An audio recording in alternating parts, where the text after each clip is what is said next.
Assalamu алейкум. Кандайсыңар жигиттер? Жакшысыңарбы? Биз бүгүн силер менен чыныгы эр азаматтарга билүү зарыл болгон ат жабдыктар туурасында сабак өтөбүз. Андыктан ушул сабакка кунт коюп катышканга даярбызбы? Иншалла. Эң эле алгач ат жабдык деп эмнени айтабыз? Ат жабдык деп атка минүүдө керектелүүчү буюмдарды, шаймандарды айтабыз. Дейинкисинде ат жабдыктары элибизде эң негизги буюм тайымдардан болуп эсептелет. Эң эле алгач мына ат жабдыктарына ээр, мына үзөңгү боосу менен ичинде ичмек, тердик, желдик, куюшкан, көмөлдүрүк, жүгөн тизгини менен, нокто чылбыры менен жана башка буюмдар кирет. Эң эле алгач биз азыр жүгөн менен нокто туурасында кеп кылабыз.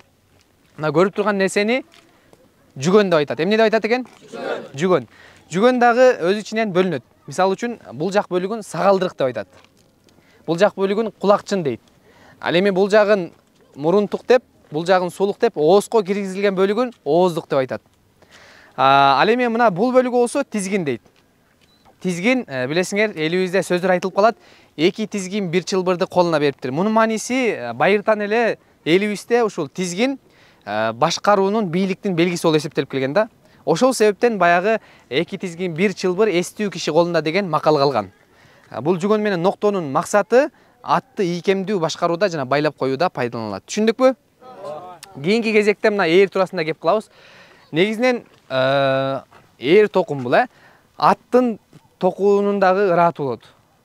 Мисалы, эң эле алгач биз эмне кылабыз? Атка, жайдак атка биз эң эле алгач ичмек деген ушул кийистен жасалган бөлүктү салабыз. Мына болчу.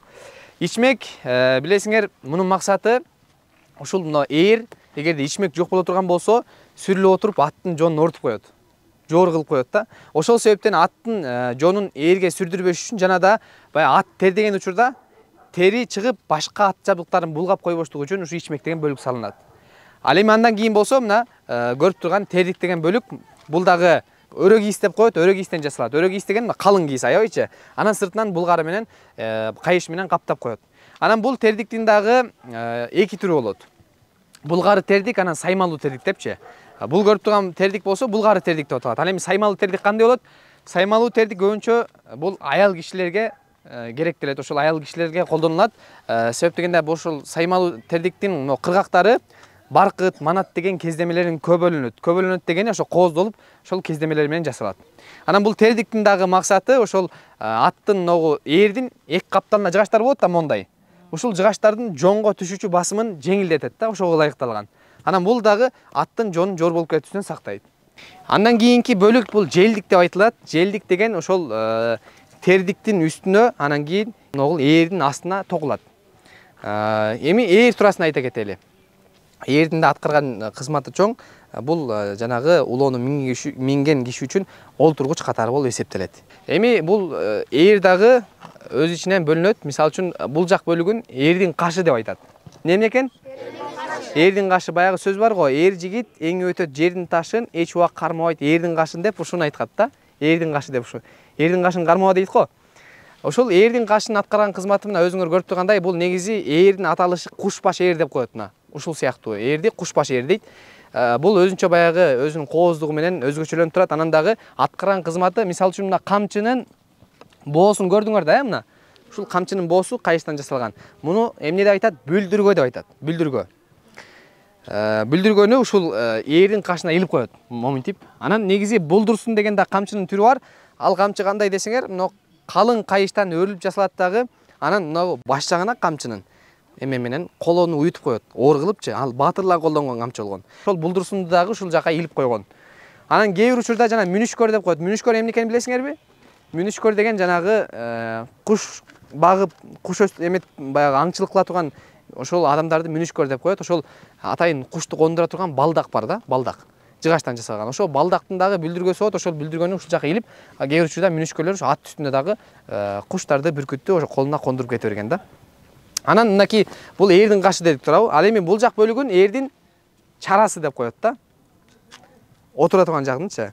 Анан ээр өзү эмнеден жасалат? Билесиңерби? Жыгачтан, азыр учурда баягы темирден да жасалып атпайбы?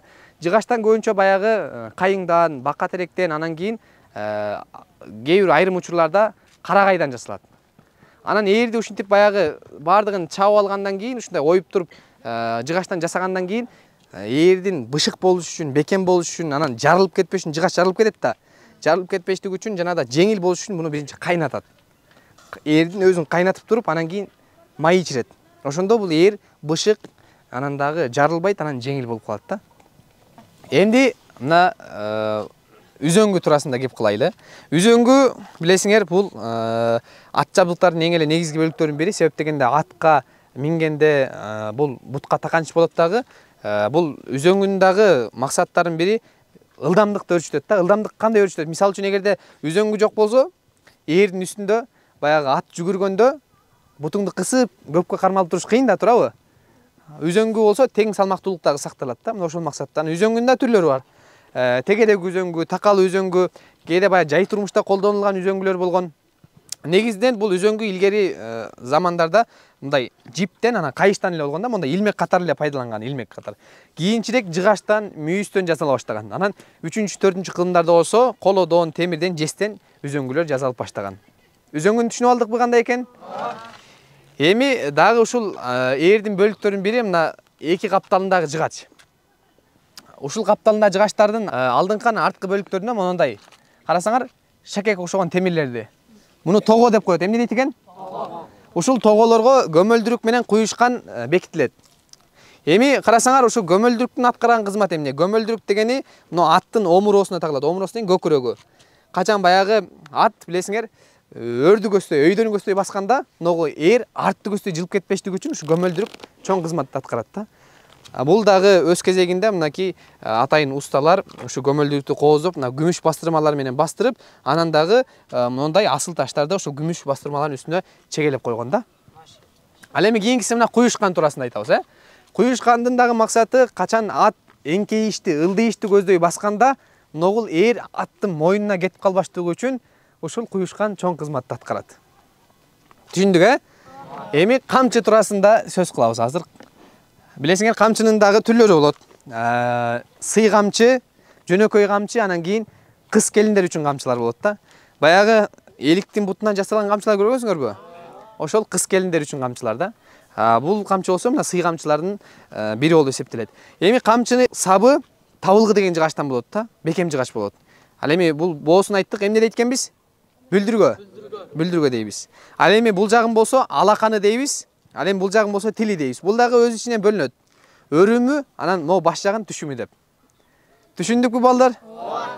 Мына бүгүн биз силер менен кыскача болсо дагы ушул ат жабдыктар туурасында сабактарды өттүк. Бул негизинен ат жабдыктар жана айтып өттүк, элибизде эң негизги буюм тайымдардан болуп эсептелет. Бул нерселер ата бабалардан калган мурастар. Ошондуктан биз ар дайым ушу элибиздин каада салтын, нарк наслин унутпай, эстен чыгарбай жүрүшүбүз керек. Көңүл бурганыңар үчүн чоң рахмат.